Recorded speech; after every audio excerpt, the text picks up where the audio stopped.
las palabras textuales de Jesús de Nazaret. Menudo reto y menudo misterio. Como siempre decimos en este equipo, la realidad suele superar con creces a la ficción. La película Stigmata, hace unos años, recreaba las conversaciones de dos investigadores vaticanos en torno a los problemas tremendos que generaba en la frontera del siglo XXI la aparición de quizá las palabras textuales de Jesús de Nazaret, y la sorpresa de que éstas no se parecían mucho a lo que había impulsado la Iglesia durante tanto tiempo. Polémica, realidad, ficción. Nosotros, por supuesto, no tenemos ninguna verdad, simplemente ponemos un interrogante, ese símbolo, en torno a una de las figuras más importantes de todos los tiempos. Programación especial en estas fechas especiales de Milenio 3 aquí en la cadena SER. ¿Quién no ha oído hablar del documento Q? Y si no lo habéis oído hablar, pues vamos a contarlo hoy con todo tipo de detalles. ¿Quién no ha oído hablar del Santo Grial? Este imagino que será mucho más conocido. Pero es conocido que en Valencia, según los expertos, está el que probablemente sea el cáliz de la última cena. ¿Quién no ha escuchado alguna vez historias sobre el Titulum Crucis? Ese cartel mortuorio escrito en 3 lenguas, en 3 idiomas, que parece ser presidió la crucifixión del Monte del Calvario. Son enigmas de Jesús de Nazaret, y hemos descubierto este equipo, sobre todo a raíz de esa innovación de los mensajes por SMS que instauramos a partir de septiembre, cómo había aluviones de preguntas, de dudas, de sugerencias en torno a personajes muy concretos. No hace falta decir, en una jornada como la de hoy, que el que se llevaba la palma, el que más interés suscitaba sin duda, era este, el rabí de Galilea, Jesús de Nazaret. Milenio 3, periodismo de lo desconocido, en la SER. Carmen Porter, ¿cómo estamos? Pues muy bien, aquí que era encantada de compartir pues fechas tan señaladas con nuestros oyentes, cómo los íbamos a dejar, y luego Katia nos contará, porque vamos a tener una semanita con mucho Milenio 3, con mucho misterio, ¿sí? Y muchas curiosidades. Me decía nuestro jefe Marino Revilla, me decía la semana de Milenio 3, programas para todos los gustos y por supuesto muy distintos de los que cada viernes a la 1:30 y cada domingo a las 3 de la madrugada realizamos para todos vosotros. Distintos en el contenido, iguales por lo menos en el espíritu, en el de seguir arrojando luz o por lo menos mostrar documentos para la polémica de algunos temas asombrosos. La Navidad, por supuesto, va a traernos muchas sorpresas. Por supuesto también estará todo el equipo: Katia Rocha, Carlos Barroso, Carmen Porter, vuestro Iker Jiménez, y en la nave del misterio, a los mandos, nuestro compañero Noel Calero. El documento Q y los textos de Nag Hammadi. Ya hablamos en su momento, hace un año, como decíamos, de esa especie de textos que ponían en tela de juicio muchas de las cosas que damos por sabidas en torno a Jesús y lo que fue su vida. Los especialistas dicen, afirman, aseguran que realmente los evangelios canónicos, los oficiales, los que no se apartaron a raíz, sobre todo, del siglo III, pues eran versiones directas y que luego fueron mitificándose otras. Al mismo tiempo, hay otros estudiosos de la Biblia y de los documentos sagrados que afirman también que fueron absolutamente certeros y que daban una imagen de Jesús completamente desconocida. Yo pocos temas conozco que causen tanto estupor siempre que lo hemos comentado como los evangelios apócrifos. Y dentro de los evangelios apócrifos, que hay muchísimos y haremos algún programa especial, vamos a irnos en un día como el de hoy a uno muy concreto. Se llamó el Quinto Evangelio, documento Q. Se pensó que eran las palabras directas y vivas de Jesús sin ser interpretadas por ningún cronista, por ningún evangelista. Era él mismo dirigiéndose con palabras crípticas muy extrañas. Carmen, todo ocurrió en el desierto de Nag Hammadi, creo que en 1945, ¿no? Efectivamente, Iker, en diciembre de 1945, 2 campesinos egipcios se encontraban buscando fertilizante para sus campos en un lugar del Alto Egipto conocido como Nag Hammadi. En un movimiento de su pala, uno de ellos golpeó un objeto. Se trataba de una tinaja de terracota, donde había unos libros encuadernados en piel de gacela.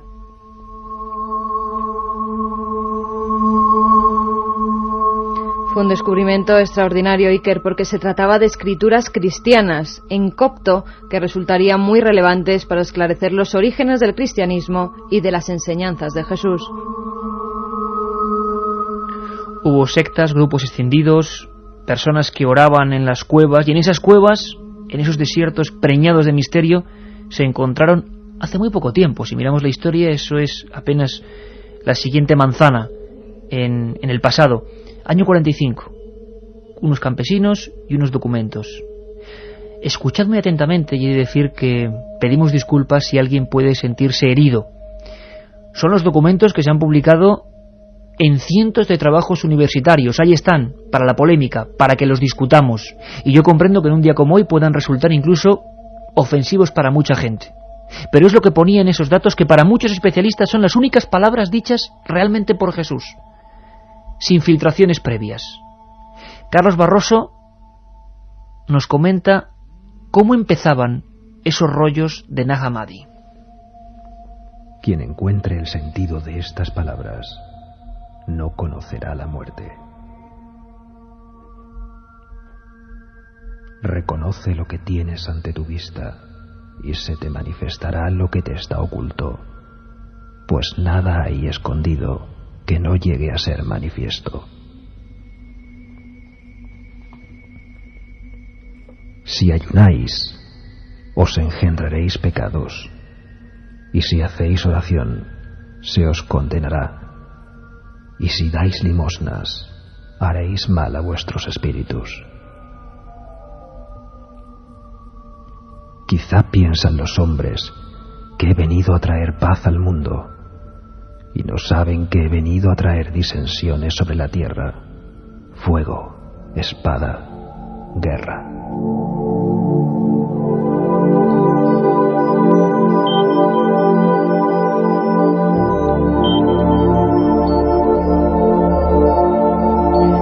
Imaginaos el tremendo revuelo que causaron estos documentos, estas voces, estas sentencias. Los especialistas lo llamaron logiones. Hubo más de un centenar y cada uno de ellos que era traducido provocaba un intenso terremoto en amplias áreas del cristianismo y de otras religiones. Estaban escritos en copto y realmente nos demostraban que había otras enseñanzas de Jesús.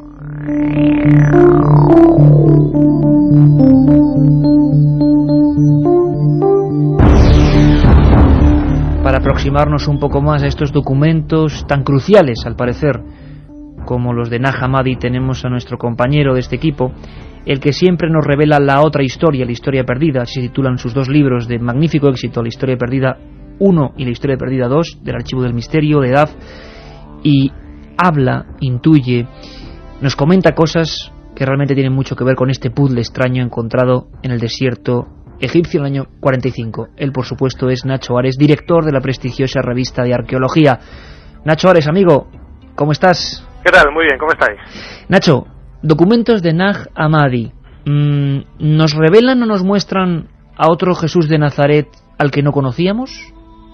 Pues sí, yo creo que una figura totalmente diferente y que se sale de lo que es el esquema básico que uno puede tener a través de los 4 evangelios del Nuevo Testamento, ¿no? De Mateo, Marcos, Lucas y Juan.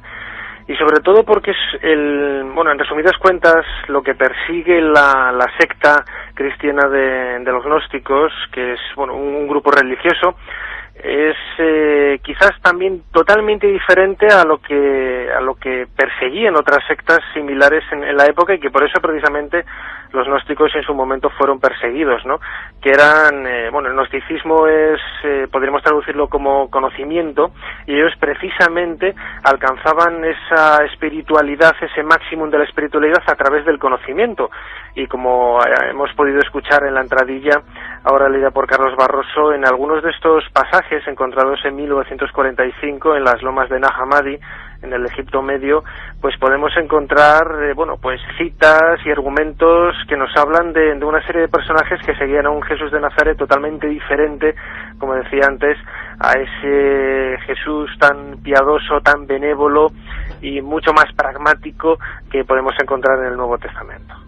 Nacho, mucha gente se lo pregunta. Parecen enseñanzas realmente, en algunos casos, vamos a escuchar otra remesa de frases o de logiones que se contradicen, ¿no? con la teoría oficial. Y hay muchas personas que están diciendo que Jesús de Nazaret, en esos documentos, al parecer muy próximos a él, realmente no habló de una iglesia concreta o de una fundación estricta, como parece que se constituyó, sobre todo a raíz del medievo.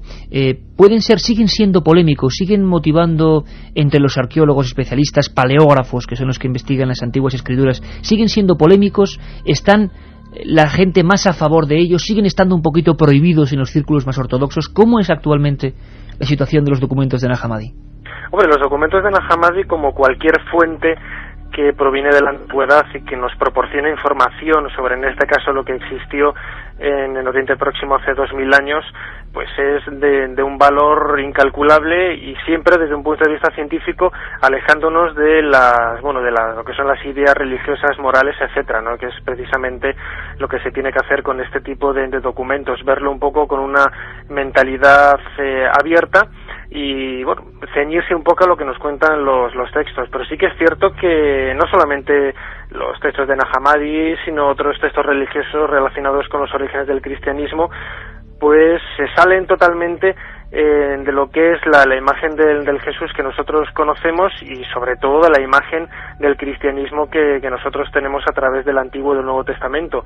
Sobre todo porque hay que pensar que no es una religión nueva, que nace con la aparición del Mesías, de Jesús de Nazaret, sino que el cristianismo, y es algo que en la actualidad acepta y aprueba cualquier tipo de teólogo, ya sea creyente o no creyente, es una recopilación de creencias de la época adaptadas a unos nuevos propósitos, en este caso religiosos y políticos, que eran los que manifestaba Jesús de Nazaret, y que encauzaron sus caminos en lo que luego Santiago, que es para muchos el verdadero fundador de la Iglesia que hoy todos seguimos, pues consiguiera los grandes esquemas, los grandes pilares de la religión que hoy todos conocemos. Pues para agregar más leña al fuego, porque imagino que algunas de estas frases, y son muchísimas más, por supuesto, pueden causar, como decíamos, ciertas ampollas, ciertas heridas, vamos a escuchar otros de esos logiones. Como decimos, ni quitamos ni añadimos, simplemente ponemos el interrogante. Ahí están, absolutamente comprobados, y lo único es ver exactamente en qué fecha fueron escritos, qué verosimilitud pueden tener, pero están absolutamente autentificados. Nuevas frases de esos extraños evangelios, o esas frases de Jesús, de ese evangelio de Nag Hammadi de Santiago. Lo escuchamos en la voz de Carlos Barros. Donde quiera que hubiese 3 dioses, dioses son. Donde quiera que haya 2 o 1, con él estoy yo. A quien tiene en su mano se le dará, y a quien nada tiene, aun aquello poco que tiene, se le quitará. Quien no odie a su padre y a su madre, no podrá ser discípulo mío. Y quien no odie a sus hermanos y hermanas, y no cargue con su cruz como yo, no será digno de mí. Voy a destruir esta casa, y nadie podrá reedificarla. Quien bebe de mi boca, vendrá a ser como yo, y yo mismo me convertiré en él, y lo que está oculto le será revelado. Información críptica, mensajes reales, a veces parece la imagen, como en otros apócrifos, de un Jesús que desde luego tiene poco que ver con la versión oficial. Desde luego que habrá que seguir ahondando, lo haremos por supuesto con Nacho Ares en programas especiales, pero sí la pregunta que seguro que la trasladamos de muchísima gente que ahora nos escucha en un día como hoy. Nacho, queda todavía mucho por descubrir en esos desiertos, ¿no? Porque hablamos de hechos ocurridos hace 50, 60 años y parece que las arenas de toda esa zona de Oriente Medio todavía guardan muchos secretos. ¿Alguno podría poner en tela de juicio ya definitivamente todo lo que conocemos de Jesús de Nazaret? O incluso confirmarlo, ¿no? Si le damos un poco la vuelta a la tortilla. Es cierto que, por ejemplo, los documentos ahora de los que hemos estado hablando de Nag Hammadi aportan una serie de ideas que incluso, quizás por el contexto geográfico en el que fueron encontrados, que es en la cultura egipcia, pues beben de fuentes propias de la época faraónica, ¿no? Y, por ejemplo, algunos detalles, como lo que vamos a escuchar del politeísmo, pues son detalles que provienen no solamente de la cultura egipcia, sino de otras religiones de la antigüedad de aquella región, de aquella zona geográfica, ¿no?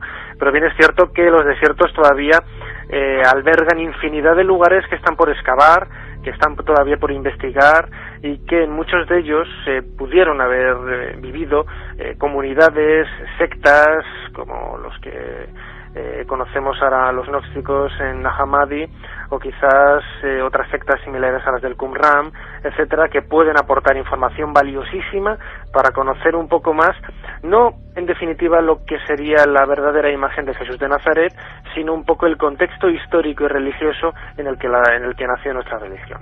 Nacho, pues te emplazamos, por supuesto. Nacho Ares, autor de La Historia Perdida, entre otros muchos libros, director de la revista Arqueología. Te emplazamos en esta semana tan especial para nosotros y para todos los amantes de los misterios bíblicos, para seguir con la lupa que otea el pasado que tan magistralmente manejas. Un abrazo fuerte, compañero. Un abrazo, hasta pronto.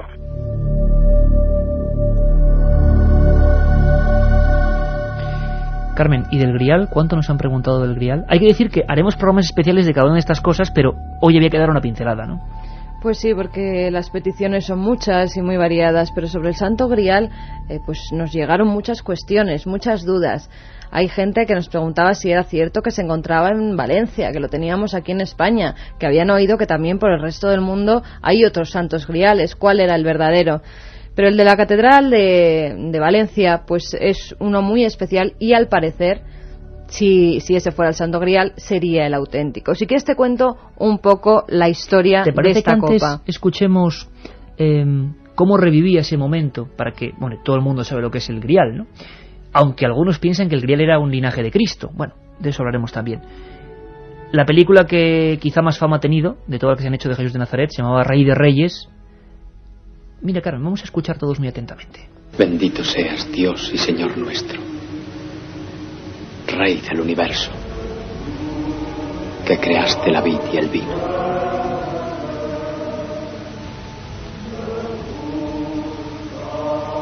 Bebed. Esta es mi sangre que será derramada por muchos para la remisión de todos los pecados.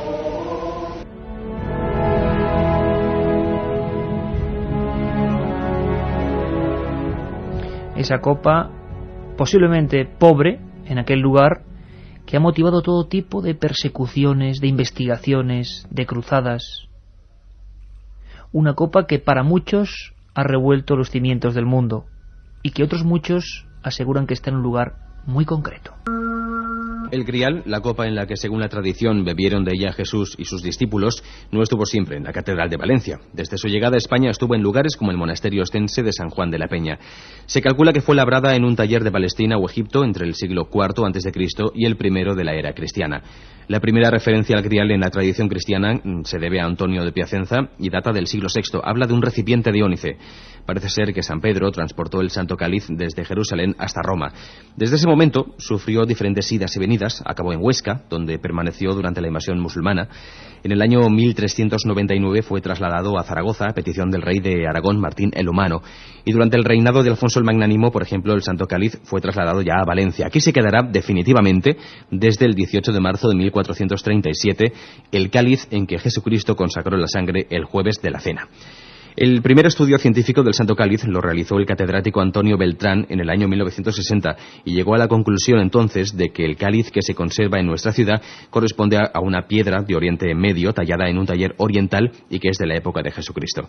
En el año 1994 el profesor Manuel Sánchez Navarrete ha realizado el estudio más completo que se conoce sobre el Santo Cáliz, que abarca los tres aspectos más importantes: la historia del cáliz, las leyendas del Santo Grial y su tradición. El último estudio sobre el Santo Cáliz lo ha hecho un profesor alemán, Michael Hessmann, quien afirma que el Santo Cáliz que se conserva en Valencia corresponde al que usó el Señor Jesucristo en la última cena con los discípulos.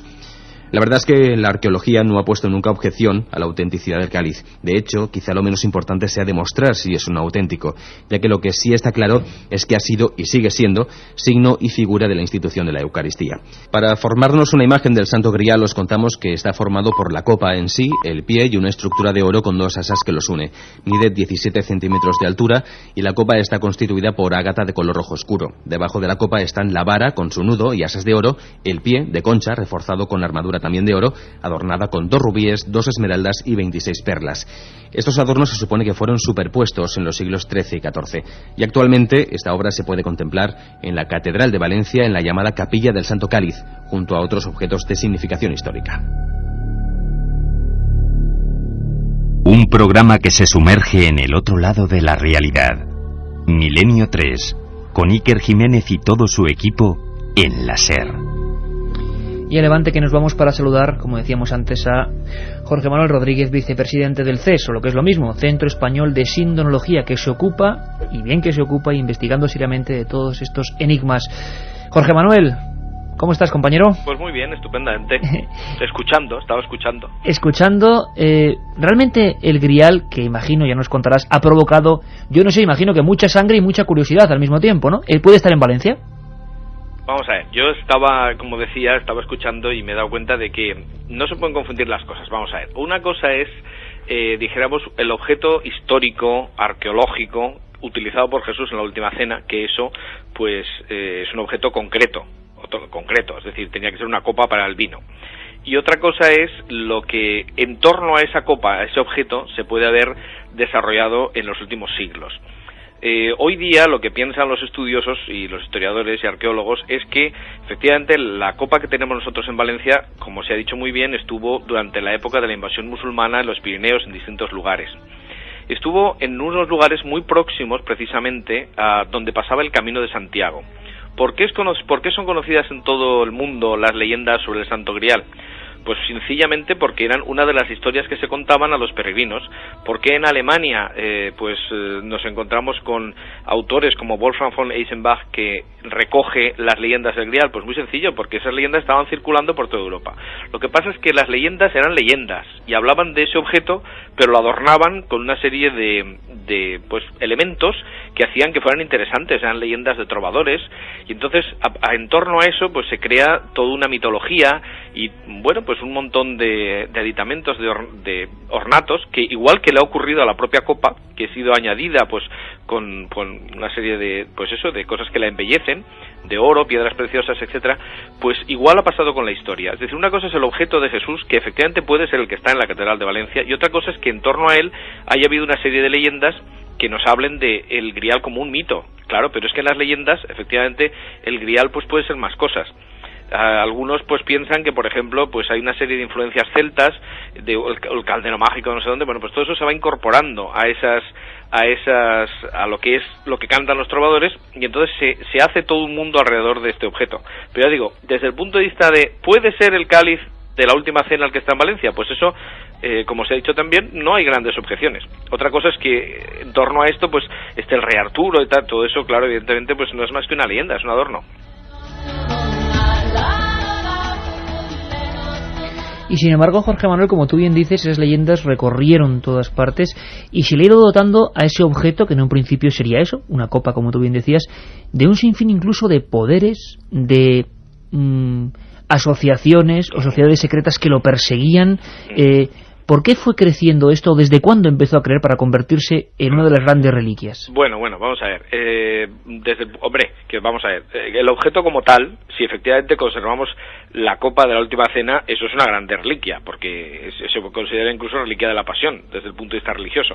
Pero, pues, ¿desde cuándo se añade todo esto? Pues, se va añadiendo en distintos momentos, pero hay que tener presente que desde el principio en la Iglesia se ha estado usando ese cáliz, es decir, es una idea fundamental dentro de la religión cristiana, la Eucaristía.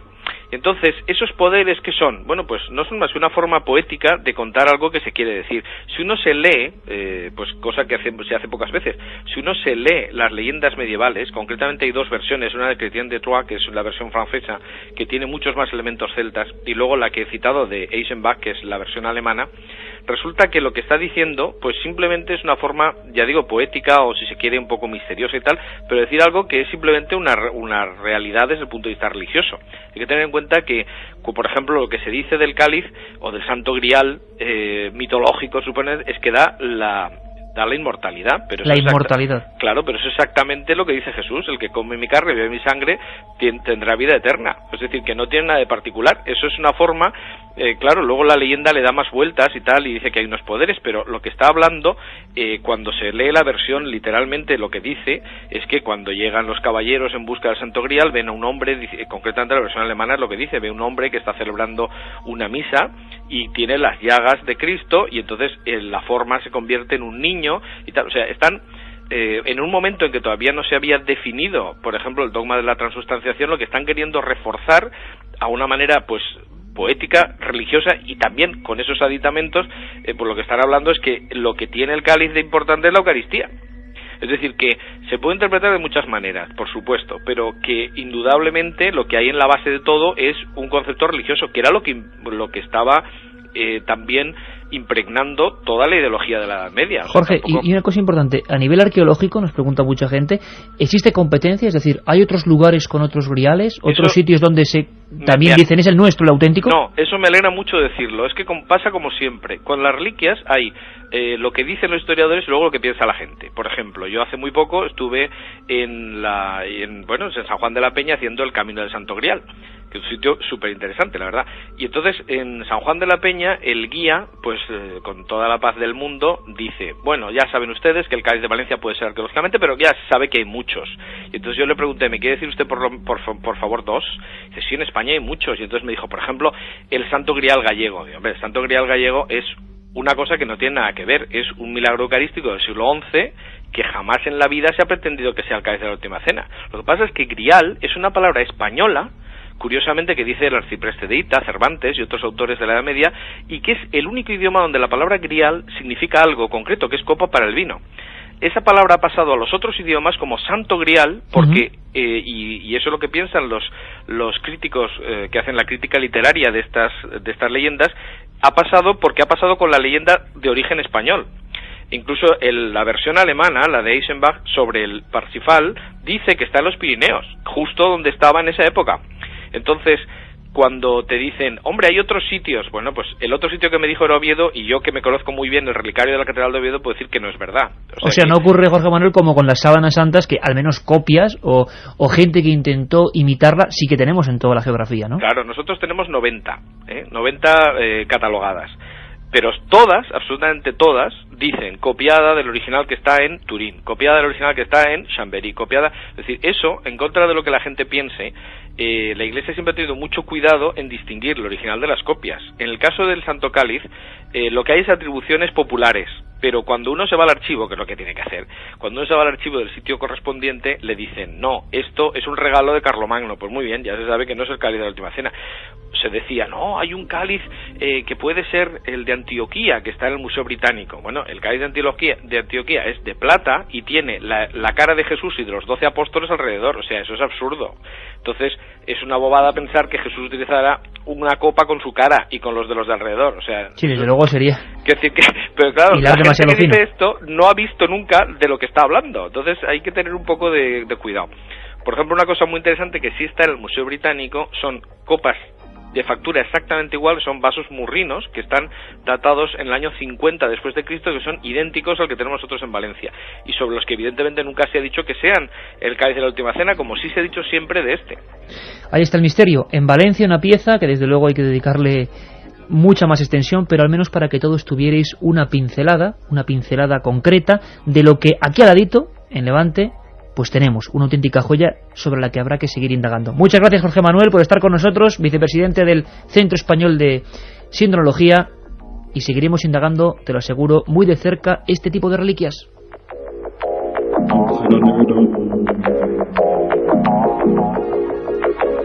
Carmen, seguimos este repaso, esta excursión por objetos que tienen que ver con Jesús, que hoy hacemos en este día tan especial, en esta jornada tan significativa para gran parte del mundo.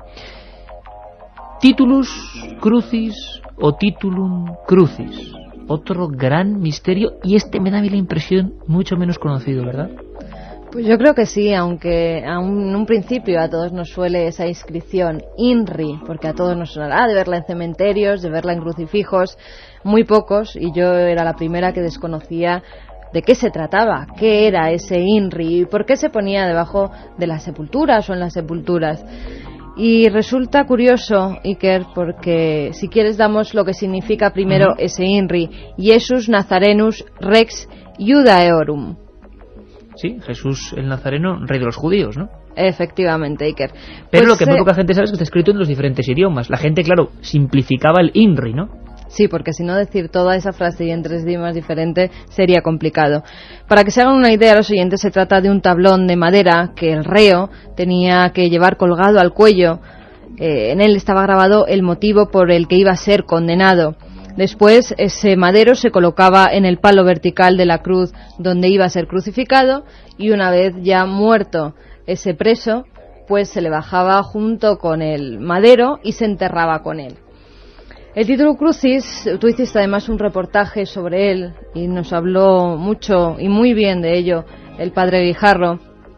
Pues luego, según los análisis que se han realizado de ese tablón, al parecer puede datar de la época de Jesucristo. En primer lugar dicen que es del primer tercio del siglo I. O sea, coincidiría perfectamente con el momento de la crucifixión. E historiadores como Gelasio de Cesarea relataban en sus escritos cómo la emperatriz Helena, madre de Constantino, halló el titulus en la cueva donde supuestamente había sido sepultado Jesús. La mujer seccionó en 2 partes el madero, una de ellas se quedó en Jerusalén y la otra fue llevada a Roma, donde por miedo a que fuera destruida se emparedó en la basílica. Ya en 1492, durante la restauración del templo, fue hallada esa porción de madera, Iker. Un hombre que era flagelado, que era expuesto a todo tipo de humillaciones, y la mayor podía ser que encima de su cruz hubiese esa inscripción. Era muy raro también que fuese en 3 idiomas, para que todos los seguidores pudieran saber con certeza a quién estaban torturando hasta la muerte: hebreo, griego y latín. Esa frase, el INRI, el Jesús, el Nazareno, rey de los judíos, en los 3 idiomas.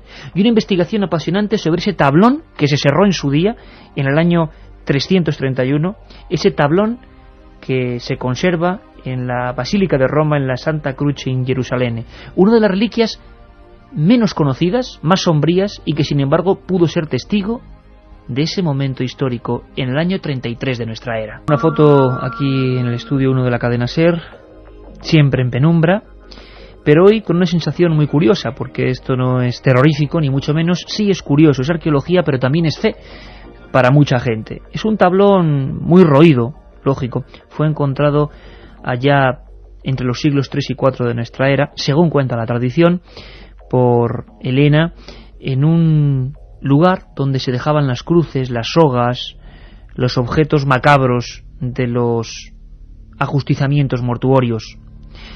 Es una madera que aún conserva una zona ligeramente policromada, donde alguien grabó y luego puso una sustancia más oscura, donde se encontraban esos 3 acepciones, 3 idiomas con el INRI. En 1492, en esta basílica italiana, como ocurría con el Grial de Valencia, se adornó de otras cosas. Se puso oropel, se puso detalles que desde luego no estaban en el original. La noticia saltaba cuando Michael Hesemann, uno de los grandes investigadores siempre interesado por la arqueología bíblica, aseguraba que los últimos datos paleográficos, el estudio sobre todo de algunas letras muy concretas en la frase griega, esas 3 frases, pues en la frase griega, parece ser que el tipo de símbolo en la letra alfa solo se hacía así en ese primer tercio del siglo I. La investigación, por supuesto, ha sido muy polémica y hay gran parte de expertos que aseguran que solamente ese tablón, porque hay reproducciones por todo el mundo, el que se guarda en la Basílica de Roma, podría ser el verdadero, el que estuvo en la cruz, porque bien es cierto, mucha gente nos lo pregunta y nos lo ha preguntado al 7640 con la palabra milenio durante muchas semanas si es verdad que con las astillas de la cruz se podían hacer 10.000 cruces, y es cierto. Hay todo tipo de reliquias, e incluso un día, a ver si podemos viajar, en Sangüesa, Navarra, hay un museo de reliquias españolas intentando recopilarlas. Pero Titulum Crucis solo hay uno. Esto, por ejemplo, me lo decía el padre José Francisco Guijarro, que era miembro de una de las comisiones que investigaban este tipo de hechos, ¿no, Carmen? Pues sí, efectivamente investigaba además el Titulum Crucis y incluso en la entrevista que pudimos realizar, yo creo que nos llegó a hablar que se le iban a hacer pruebas como las que fue sometida a la sábana santa, por ejemplo la del polen, esa prueba que hizo el suizo Max Frey. Y pues cuando nos concedía esa entrevista, yo creo que durante todo este tiempo se han tenido que estar ya realizando pruebas sobre este tablón, incluso también muestras de la madera. Se quería retomar alguna muestra, aunque ya fueron datadas. El método del carbono 14, por ejemplo, decía que no lo iban a utilizar porque no era muy fiable en este tipo pues de reliquias, como pasó con la sábana santa. Habría que preguntarse, ¿muy fiable para la fe o muy fiable para la arqueología? Claro, ahí ya está la polémica. Está la ciencia y la fe. Unos temas que efectivamente conjuntan estas dos áreas. El padre José Francisco Guijarro, aquí en Madrid, en el convento de las Descalzas, nos recibía amablemente y nos comentaba los últimos detalles en torno a este misterio, y conociésemos mucho mejor el Titulum Crucis o Titulus Crucis. Pedimos disculpas por anticipado por la calidad del sonido, era una grabación realizada con pequeña grabadora, pero creo que se va a entender perfectamente los datos concretos en torno a este tablón que quizás presenció la muerte de ese hombre excepcional, Jesús el Nazareno. En el Evangelio se hace referencia a este título, a este letrero.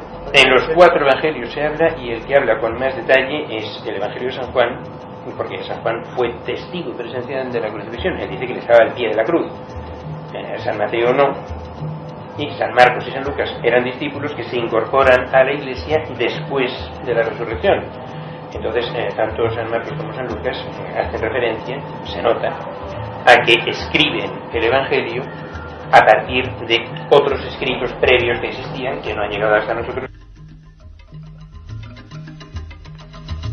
Pero había más datos, es decir, no solo los evangelios hablan de Titulum Crucis, no solo hay documentos concretos en materiales de los que no se puede dudar, sino que además, a partir del siglo III, siglo IV, hay toda una perfecta disposición archivística, crónicas antiguas que nos hablan del hallazgo y el aserramiento, que nos parece algo absolutamente inconcebible, del que podía ser cartel mortuorio de Jesús de Nazaret. Una parte se mandó a Jerusalén y la otra a Roma. Así se hacían las cosas. Ese material que estuvo ahí, en la cruz del Calvario, en ese momento absolutamente mágico. Ahondaba en ello el padre José Francisco Guijarro. Entonces, claro, travesaños esos son los que aparecen ahí, aparecen varios, en tiempos de Elena.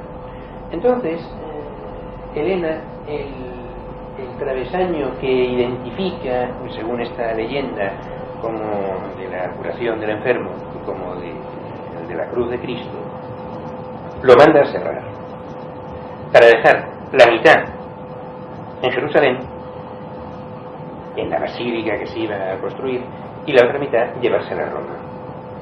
Y con el título de la cruz hace lo mismo, lo manda a cerrar para dejar la mitad en Jerusalén y la otra mitad llevársela a Roma. Otro elemento importante y creo que esencial en lo que es la sustancia de estas reliquias. Decían, Carmen, que el título curaba y que una de las cruces, la que tenía un trozo de madera con estas 3 inscripciones, curó a una serie de enfermos. Es algo típico y tópico de las reliquias que se consideran verdaderas, ¿no? Sí, es algo muy, muy normal, y las tradiciones cuentan que todas estas reliquias pues tienen en cierto modo algún poder de curación o poder milagroso. El Titulum Crucis no iba a ser menos, y también desde el siglo IV se hablaba pues de que quien tuviera contacto, su piel tuviera contacto con este madero, sanaría de las enfermedades que tuviera. Pues hoy hemos conocido también un poco más este curioso trozo, curioso elemento, que no suele ser muy citado, sí el grial, sí la sábana santa, sí los trozos de la Vera Cruz, pero el Titulum Crucis no. Así que hoy era la hora de sacarlo un poco en sociedad, como decimos en Milenio 3, arrojar luz sobre su superficie. Un programa que se sumerge en el otro lado de la realidad. Milenio 3, con Iker Jiménez y todo su equipo en la SER. Documento Q o frases que supuestamente dijo Jesús y sobre las que la arqueología investiga, encontradas en el desierto. El Grial, que estuvo presente en la última cena y que parece que se oculta en Valencia. El Titulum o Titulus Crucis, que pudo estar en esa especie de patíbulo en el monte del Calvario. Si quedaba algo por agregarse a este póker de reliquias, nos llega hace un tiempo, más o menos hace año y 3 meses, una noticia sobrecogedora sobre la que hay novedades. Una noticia que en aquel momento en Milenio 3 cubríamos y que nos contaba de esta manera, casi sorprendido, Julio de la Guardia en algún punto de la frontera de Gaza. Nos lo contaba así.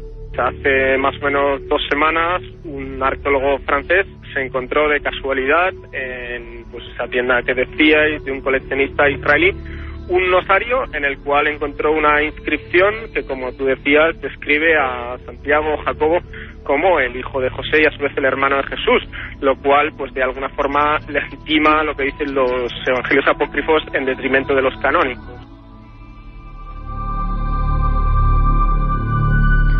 Otro escándalo, un auténtico escándalo en toda regla.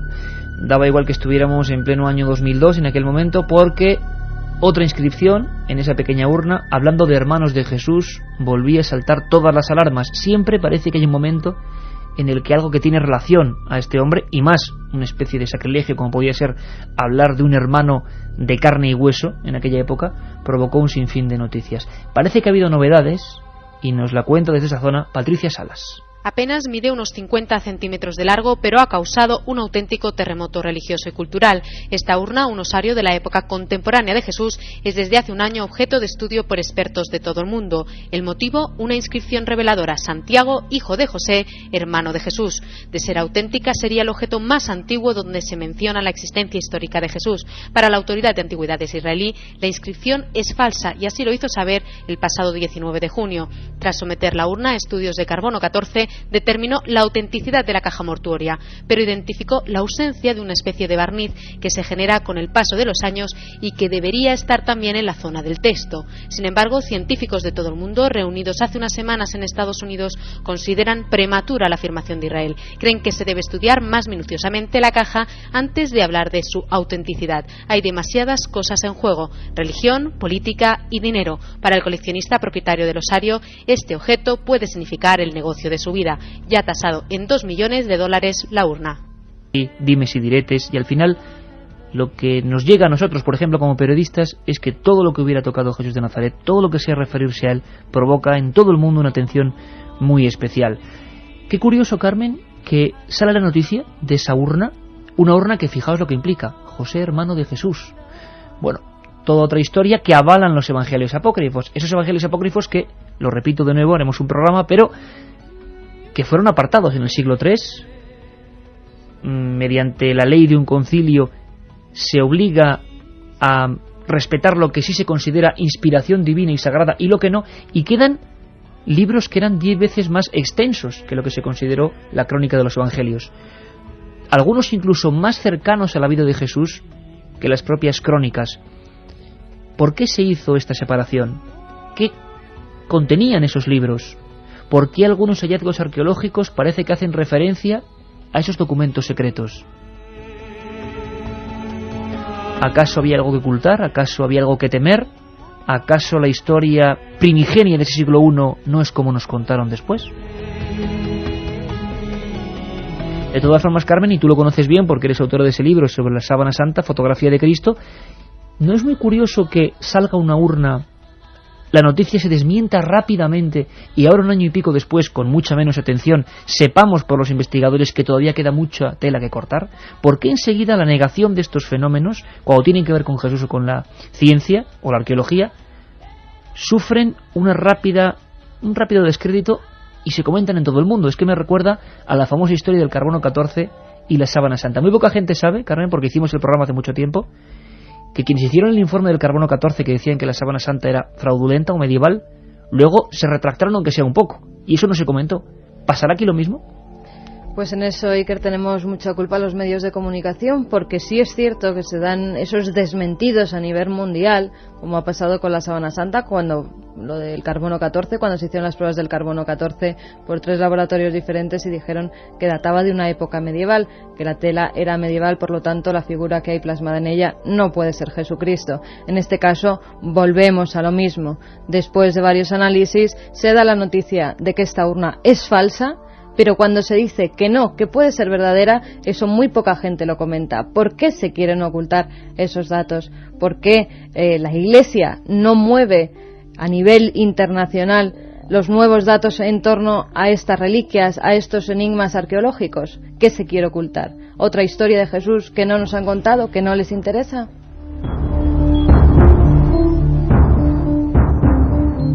Pues se lo preguntábamos a un buen amigo de este programa, catedrático de Historia, un hombre que es César Vidal, que ha impartido clases en España y en América y ha visto la diferencia también de trato que hay con estos temas. Muchos de los grandes investigadores de estos enigmas son norteamericanos, pero César Vidal es un hombre bastante escéptico. Sin embargo, nos dejó alucinados cuando nos habló de qué pruebas había arqueológicas y teológicas sobre la presencia de hermanos de Jesús de Nazaret. Ya sabemos que esto es meternos en camisa de 11 varas y quedaría para muchos programas, como yo siempre digo.